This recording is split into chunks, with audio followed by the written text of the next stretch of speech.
adalah Autofun Family Car Recommendation 2024. Masih dari langit-langit Proving Ground Bridgestone. Di sini kita bakal jabarin hasil voting seluruh redaksi Autofun Indonesia dan iCar Rahasia soal rekomendasi mobil keluarga yang udah pernah dicoba dari berbagai segmen.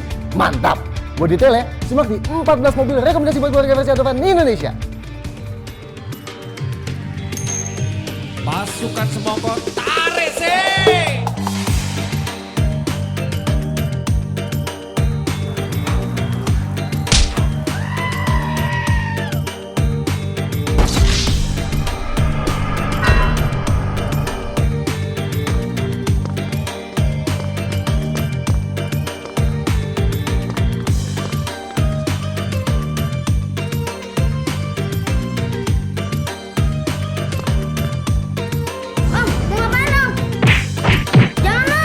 Kau diam.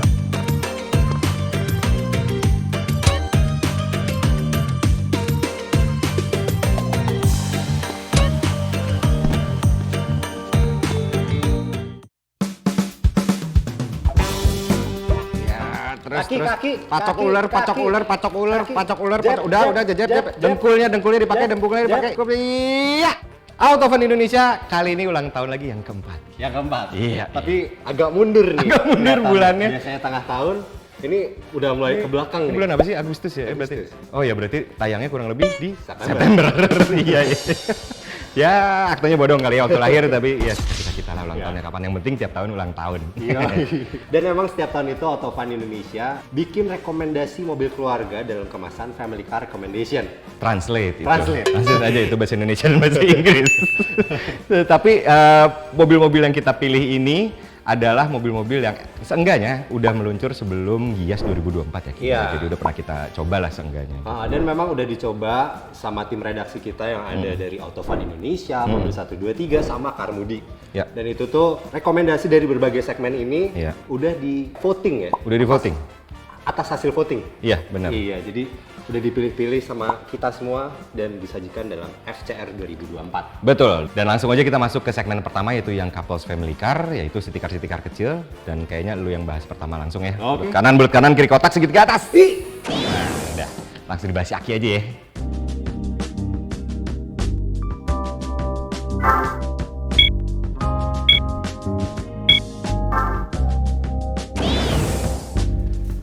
Di kelas yang couple family car kali ini, berdasarkan voting yang udah dilempar ke tim redaksi, memunculkan nama Honda Brio. Dan ada beberapa hal yang akhirnya jadi alasan kenapa si Brio ini masuk sebagai rekomendasi.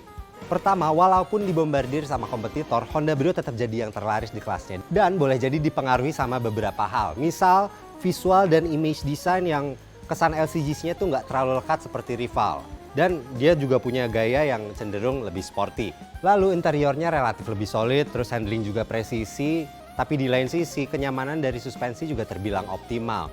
Lalu tenaganya cukup banget untuk bodi sebesar ini dengan konsumsi bahan bakar yang tentunya akan irit. Nah, tapi mesti diakui untuk beberapa aspek dan hal-hal teknis lainnya, rival-rival seperti Agya atau Ayla bisa kasih hal yang lebih seperti dari akselerasi atau konsumsi bahan bakar. Dan itu bisa jadi pilihan buat teman-teman kalau orientasinya berbeda. Namun pada akhirnya karena material interior yang berasa solid, udah gitu handling yang presisi dan fun to drive, Honda Brio terpilih sebagai opsi di kelas Young Couple Family Car.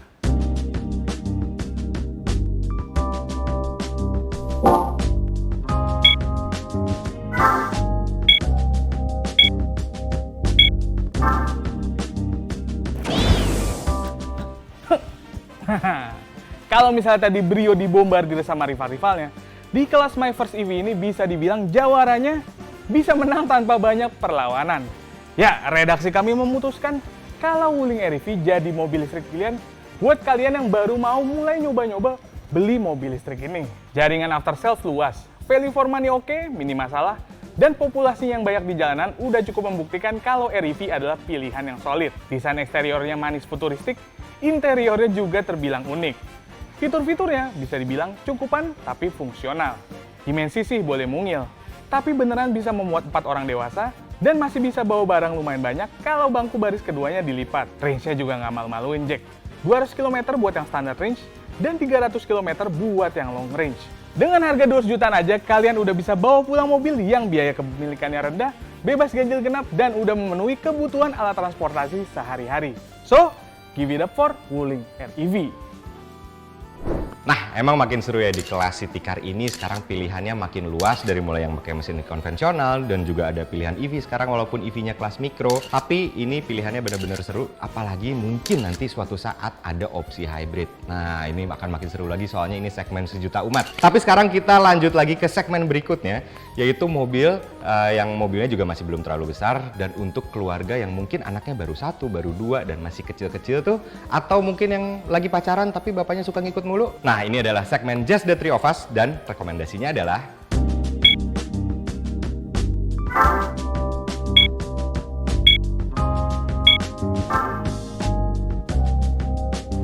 Suzuki Baleno menawarkan sana dulu. Kan saya kan orang luar. Suzuki Baleno menawarkan diri sebagai opsi hatchback yang tentu akan lebih praktis ketimbang sebuah city car. Cocok untuk keluarga muda yang anggotanya mulai bertambah. Tapi jelas bukan itu aja alasan kenapa dia masuk rekomendasi Just the Three of Us. Major update sekitar 2022 sempat bikin terkesima karena akhirnya Baleno mengusung mesin 1500cc yang lebih powerful. Belum lagi gayanya bilang beda total, semakin manis. Semua ini didasari karakter hatchback yang lebih praktis untuk akomodasi penumpang dan barang di perkotaan. Serta kalau kita bicara harga, ini relatif terjangkau di kelasnya. Lalu sekitar tahun lalu ia mendapatkan update fitur dan ini bikin penawarannya semakin menarik. Head unitnya ganti yang lebih besar dengan kemampuan yang lebih banyak. Misal udah termasuk konektivitas smartphone secara wireless dan kamera 360 yang bisa bikin manuver jadi lebih gampang, jadi makin relevan, ya nggak? Memang bukan yang paling canggih, paling kenceng, paling atraktif, paling lega dan sebagainya. Nggak menonjol di satu, tapi akhirnya Suzuki Baleno boleh dibilang cukup untuk memuaskan kebutuhan dan kriteria yang lebih luas. Jadi kalau cari hatchback 1500cc yang secara harga relatif terjangkau tapi punya value for money menarik, doi bisa dipertimbangin, cing.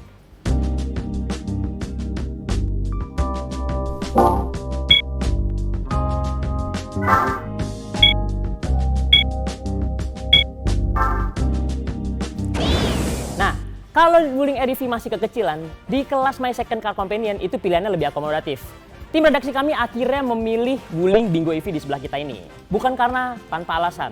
Alasan pertama nih bos geng, secara desain, Dingo dengan nuansa neo-retronya emang handsome. Wajar aja, kaum hawa dari yang muda sampai yang sudah berumur itu banyak yang kesengsem. Harganya masuk akal, pajaknya rendah, biaya operasional dan perawatannya murah. Pas lah jadi mobil kedua buat si mama, kakak, adek, tapi bukan buat enong-enong. Apalagi dimensinya yang pas, enggak kekecilan dan juga enggak kegedean. Cocok buat warawiri di perkotaan, masuk gang sempit sampai parkir di space terbatas. Pilihan range-nya juga menarik nih, ada yang 333 km dan juga 410 km.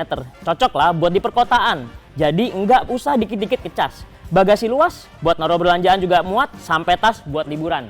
Nah bos geng, fitur-fiturnya juga menarik nih. Selain ada rear kamera, ada auto hold juga, terus juga ada cruise control, kemudian sampai ke electric seat, itu sudah memudahkan kita untuk penggunaan sehari-hari. Jadi memang mobil ini pantas menyandang pilihan kami menjadi My Second Car Companion.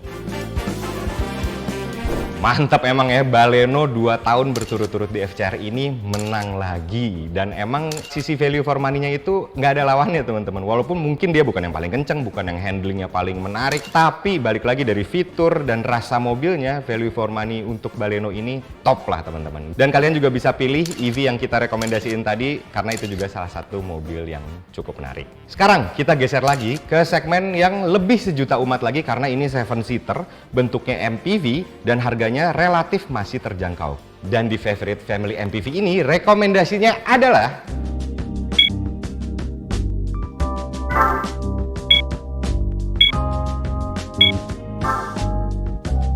Terlepas dari gayanya yang mungkin nggak semua orang suka, Hyundai Stargazer adalah salah satu pilihan LMPV yang nyaman dan menyenangkan untuk dikendarai. Mesin 1500cc-nya powerful, karakter suspensi bisa kasih keseimbangan antara kenyamanan dan ketangkasan handling. Udah gitu fiturnya juga tergolong lengkap di kelasnya. Mau ada smartphone connection, wireless charger, safety, hiburan, komplit. Tapi bukan itu aja, Stargazer bisa dipilih secara lebih spesifik untuk mengakomodir kebutuhan kalian. Mau captain seat, bench seat, harga terjangkau, fitur komplit, atau di tengah-tengah itu semua bisa. Dan yang jelas update di tahun lalu bikin Stargazer semakin menyesuaikan diri dengan ekspektasi konsumen. Misal aja dashboard dengan visibilitas lebih baik, hadirnya varian esensial yang terbilang good deal antara harga terjangkau dan kecukupan fitur, atau jadi nggak perlu bimbang lagi untuk lirik tipe paling rendah karena smartphone connectivity dan AC double blower udah jadi standar.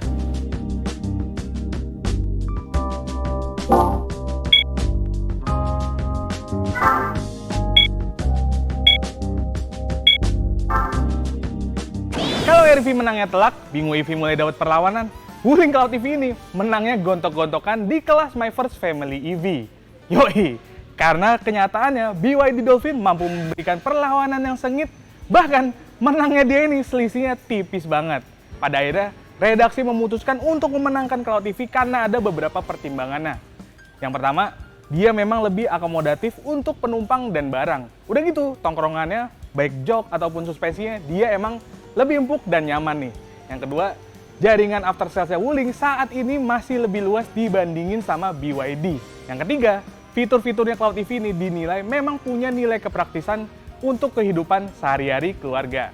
Sebut aja, ada Smart Electric Tailgate yang bisa dibuka dengan berbagai cara, ada Wuling Indonesian Command, jadi semua anggota keluarga bisa pakai fitur perintah suara ini. Ada juga kamera 360 yang bikin si ibu atau kakak yang mungkin masih takut-takut buat parkir jadi lebih tenang bawanya.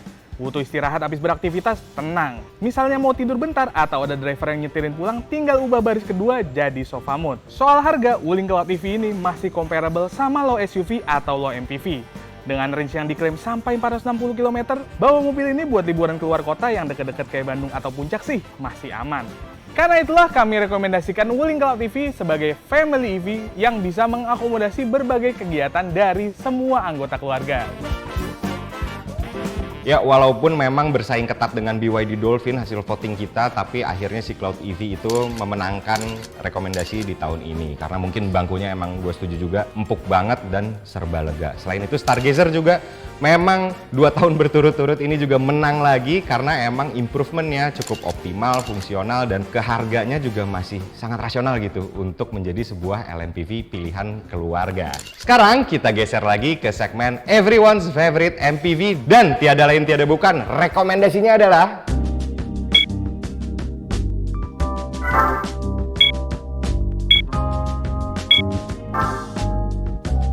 Kalau bicara soal medium MPV yang bakal jadi favorit seluruh anggota keluarga alias everyone's favorite MPV, kelihatannya posisi Toyota Kijang Innova Zenix belum bisa kegeser nih. Bahkan masih jadi favorit dari tim redaksi kita, ditambah lagi belum ada opsi yang benar-benar baru dan bisa memikat di segmen ini. Dari dimensi, kenyamanan kabin, kepraktisan, bantingan suspensi, udah nggak perlu diraguin lagi kalau si Innova Zenix ini bisa bikin nyaman. Memenuhi ekspektasi sebuah nama Kijang di masa modern ini, meski mungkin nggak bisa bikin happy semua orang. Terutama yang mengidamkan ketangguhan sistem penggerak roda belakang. Tapi balik lagi, untuk kenyamanan keluarga ini bisa banget jadi mobil yang selalu diandalkan.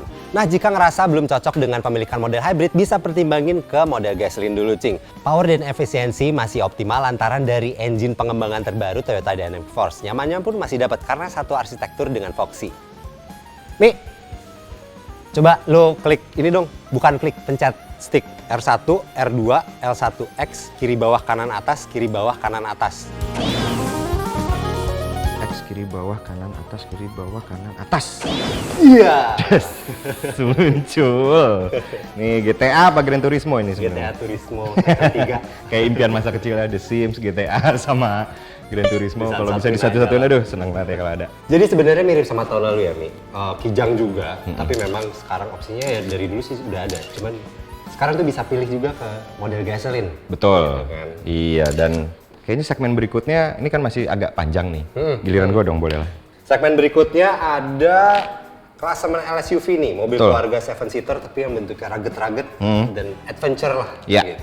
Gue mau dikirimnya kayak bisi-basi ya, ke analog. Sebelah sini? Ah. Oke. Tuh, 2, 3. Nah, oke, lanjut lagi ke adventurer yang family choice. Cek dulu, Cing.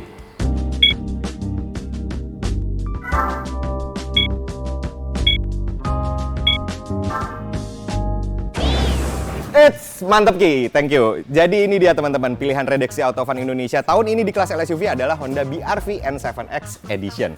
Nah, dia sebenarnya perbedaannya dengan yang biasa itu cuman soal aksesori di eksterior sih sebenarnya, kayak banyak glossy-glossy hitam dari mulai di spion, cladding, pelek, sampai bumper belakang dan lain-lainnya lah. Tapi yang menarik dia juga punya opsi color baru, yaitu yang mirip sama punyanya HR-V, yaitu sen kaki. Jadi di bodi kotaknya dia lebih kelihatan SUV lagi, lebih kelihatan maco lah gitu. Tapi tentunya itu bukan alasan utama kenapa redaksi milih Honda BR-V sebagai rekomendasi untuk di kelas LSUV. Melainkan gini, Berangkatnya adalah ketika mau beli LSUV tentu pengen punya 7-seater, praktisnya mirip sama LMPV dan harganya nggak terlalu jauh dari LMPV juga. Terus ground clearance-nya juga cukup fleksibel, jadi cukup tinggi untuk dibawa kemana-mana. Dan terakhir adalah bentuknya yang nggak mirip sama series LMPV. Nah, di pasaran yang mukanya nggak sharing sama series LMPV itu cuma ada 3, yaitu Rush, Terios, sama ini Honda BR-V. Dan di antara 3 itu tentunya BR-V bisa kasih hal positif lebih banyak daripada rival-rivalnya. Dari mulai kayak comfortnya, performa mesinnya, keiritan bahan bakarnya, fitur-fitur masa kininya, bahkan ADAS-nya bener-bener cukup lengkap.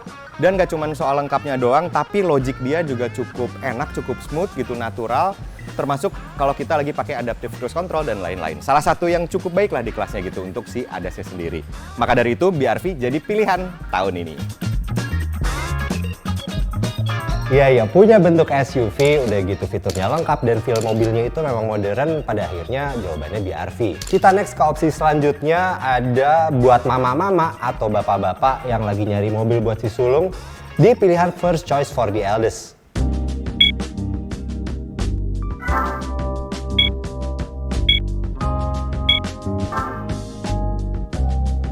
Oke, di segmen ini mungkin Tiggo 5X bisa jadi perdebatan karena emang di votingnya pun bersaing ketat banget sama Daihatsu Rocky. Tapi harganya dia itu mulai dari 230 jutaan dan paling mahal nggak nyampe 270 juta. Sementara dimensinya sendiri lebih gede daripada Race Rocky, bahkan hampir segede HR-V. Sampai sini mulai kebayangkan kenapa dia akhirnya dipilih. Nah, lanjut lagi. Ternyata mobilnya juga ketika dipakai, suspensinya cukup enak, empuk, bantingannya cukup lembut. Udah gitu fitur-fiturnya cukup lengkap dari mulai hiburan sampai ADAS-nya juga udah ada gitu ya. Dan material-material interiornya cukup kerasa solid juga. Jadi lumayan premium lah untuk di kelas harga segini gitu. Dapatnya material-material yang enak digenggam dan enak dilihat juga. Nah, maka dari itu value for money-nya Tiggo 5X akhirnya membuat dia masuk ke rekomendasi first choice for the eldest. Cuma ada satu hal yang memang kurang menarik dari Tiggo 5X ini. Pertama adalah performa mesinnya sendiri. Untuk lari dia biasa aja. Yang kedua, konsumsi bahan bakarnya juga biasa aja. Bahkan masih kalah irit sama Race Rocky. Juga bahkan masih kalah sama HR-V. Jadi ya kalau untuk performa so-so aja. Tapi overall mobil ini dengan harganya yang segitu masih sangat-sangat value for money. Betul ya, jadi kalau kita banding-bandingin antara harga, spesifikasinya, dan apa yang kita dapat, akhirnya Tiggo 5X itu good deal. Buat si kakak nyaman, buat dipinjem belanja juga aman. Nextnya kita ada kategori ready for urban adventure, di mana itu pilihan SUV kompak atau crossover yang buat scene urban. Jadi langsung aja cek ya.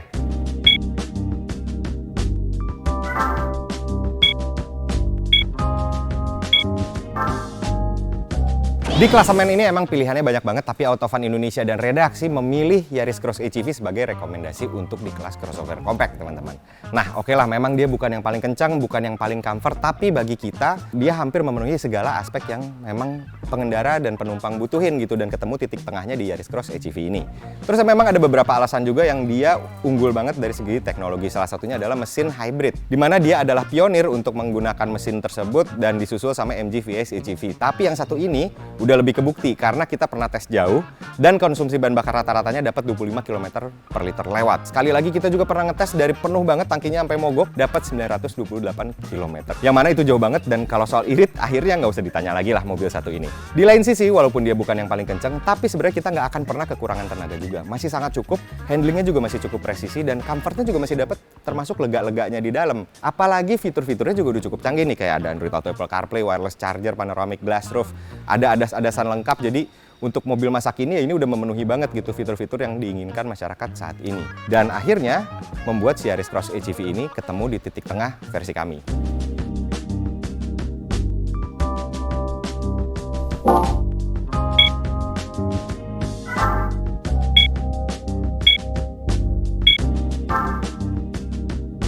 Kalau ngomongin EV car yang ready for road trip, tentunya kita akan berpikir tentang jarak tempuh, kemudian juga akomodasi penumpang dan juga barangnya, dan yang terakhir mobil ini tuh gampang banget ngecas atau enggak. Nah, setelah ditilik-tilik, redaksi kami memilih Chery Omoda E5 yang bersaing ketat dengan Atto 3. Bukan tanpa alasan, karena kita udah sering minjem mobil ini, jadi kita tahu gimana rasanya mobil ini. Kita juga pernah bawa mobil ini keluar kota, jarak jauh, bahkan sampai ke Mandalika yang jaraknya jauh banget. Sepanjang perjalanan kami ke Mandalika, nggak ada tuh rasa-rasa range anxiety dari mobil ini. Ya kenapa? Karena memang mobil ini jarak tempuhnya cukup oke, yaitu 505 km. per sekali ngecas. Kemudian juga mobil ini punya fast charging juga, jadi kita bisa istirahat sambil ngecas, jadi nggak perlu takut lagi. Gimana soal performanya? Nggak usah diraguin lagi lah, kalau mobil ini mau dibawa kesit-kesitan atau kenceng-kencengan juga masih bisa. Torsinya juga cukup badak. 0 ke 100-nya aja bisa ditempuh dalam waktu sekitar 7 detikan. Terus juga top speed mobil ini itu bisa tembus hingga 175 km per jam. Nah, jadi kalau misalnya di tol kita ketemu nih sama para pecinta-pecinta diesel itu, kita masih bisa ngimbangin pakai mobil ini. Nah, kalau ngomongin soal fiturnya, ada berderet nih, bikin perjalanannya nyaman dan kerasa aman. Baterainya sendiri udah IP68 dan juga udah keprotek dengan baik. Bodinya sendiri udah solid. Airbagnya ada 6 titik dari depan sampai belakang. ADAS-nya pun lengkap sampai ke adaptive cruise control. Sound system Sony-nya juga lumayan banget nih untuk ukuran mobil yang harganya 400 jutaan. Cocok lah buat yang pengen punya mobil listrik tapi nggak di kota-kota banget, bisa dipakai di luar kota. Cukup seru emang di kelas crossover ini karena di opsi hybrid atau bensin keluar pilihan Yaris Cross HEV, sementara perwakilan dari elektrik ada Chery Omoda E5 dan harga mereka tuh beda-beda tipis gitu. Kalau kalian pilih yang mana nih? Kita lanjut lagi ya, soalnya masih ada beberapa segmen buat bapak-bapak yang kantongnya mulai dalam, mulai lupa sama dadar warteg. Di selanjutnya kelas medium SUV yang representatif nih, dan rekomendasi di kelas Advanced Family SUV adalah cek dulu.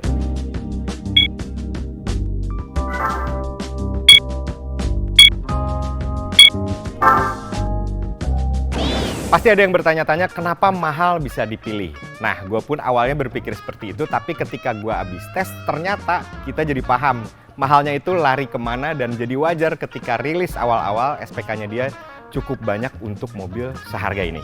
Misalnya dari tampangnya sendiri lah ya, CR-V kayak hampir nggak ada salahnya walaupun ini subjektif, tapi relatif enak dilihat semua dari segala sisi, dan si visual interiornya juga sama, enak dilihat, serta gayanya selaras sama luarnya.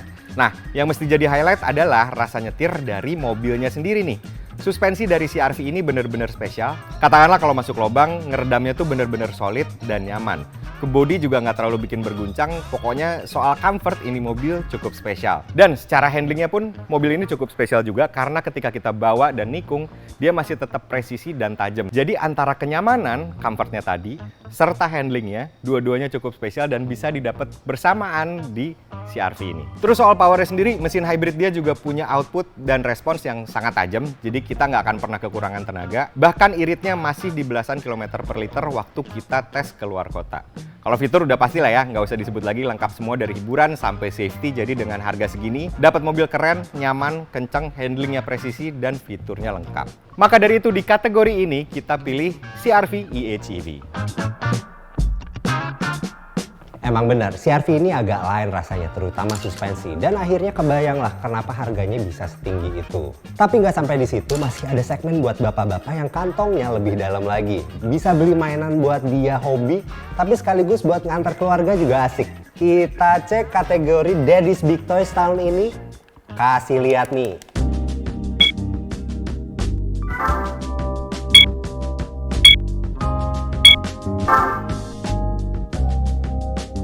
Ini adalah salah satu mainan ideal buat bapak-bapak karena dia punya kemampuan off-road, looks-nya juga keren, serba Amerika, kotak-kotak, intimidating raut mukanya, dan konsisten di dalamnya juga punya interior yang nuansanya utilitarian. Semuanya serba center, kotak-kotak, Amerika banget lah pokoknya. Ya nggak? Oke. Memang sebenarnya dia ada di kelas Pajero Sport, Fortuner, atau Terra dengan harga yang cenderung lebih mahal. Tapi dia juga bisa kasih lebih. Dimensinya relatif lebih panjang, lebar, jangkungnya juga beda, dan speknya juga ekstra. Kayak dia pakai mesin 2000 cc biturbo dengan tenaga dan akselerasi yang cukup hebat buat kelas leather frame. Suspensinya pakai double wishbone depan dan solid axle belakang yang nggak pakai Panhard, tapi pakai tipe Watts suspension. Dan fiturnya mewah buat kelas ini. Ada panoramic sunroof, ADAS, 7 airbag, parkir otomatis, sistem hiburan zaman sekarang, dan lain-lain. Jadi buat sebuah utilitarian dengan kemewahan ini, harusnya sih Bini oke ya. Bini yang mana?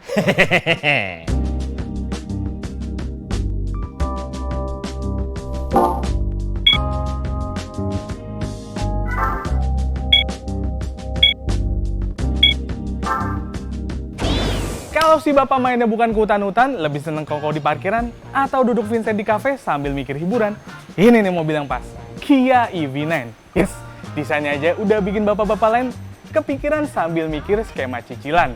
Kia EV9 tampil gagah, tampan, futuristik, pokoknya beda dari yang lain. Konfigurasi bangkunya 6 penumpang, fiturnya canggih, lengkap. Emang nggak banyak gimmick, tapi kepake banget buat sehari-hari. Kalau si bapak kepikiran kampanye, ada sunroofnya.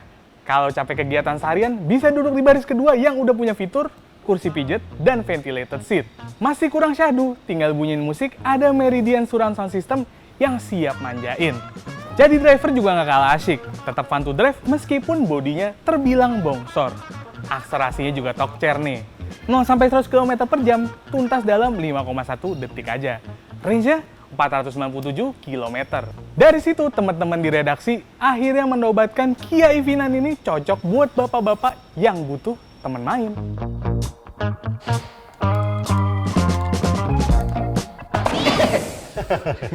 Udah nih, beres nih. Udah habis kategori yang kita rekomendasikan. Dan tadi emang kelas Daddy's Big Toys itu luar biasa seru-seru ya mobilnya ya. Luar biasa. Luar biasa. Ford Everest tuh pantes lah. Om-om buka kaca dari parkiran, parkir on me ya. Parkir doang tapi. Makanya dia yang dibayarin. Kasihan amat. Habis sama beli Dex.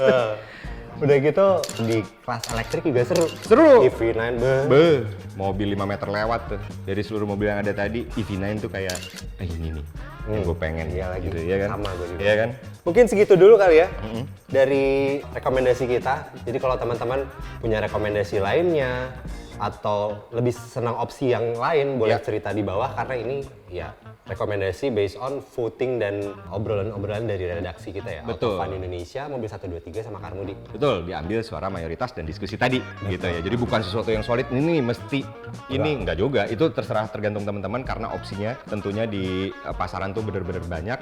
Dan terima kasih udah nonton Autofan Indonesia, udah mantengin dari awal sampai akhir, dan tentunya terima kasih juga buat kru yang bertugas dari mulai Karmudi di Mobil 123 dan tentunya di Autofan. Itu terima kasih banyak. Terima kasih banyak juga PG Brixton, Pak Eko Brixton juga terima kasih udah dikasih ke sini. Dan jangan lupa Jenderal Karsam juga kemarin yang jagain gudangnya ya. Bukan Jenderal maksudnya. Kata Dava sih. Palanya ya, palanya penjaga Karsam. Terima kasih banyak juga udah dikasih kesempatan untuk pakai studionya. Sampai ketemu di FCR tahun depan. Helmi Afriandi pamit. Ahmad Karim pamit. Ciao. Ciao. Ini balikin nggak nih duanya? Gak usah, kita mainin aja. Mainin ya? Oke.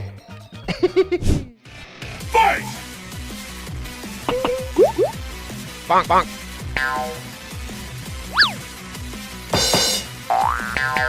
Bang, bang. Dev.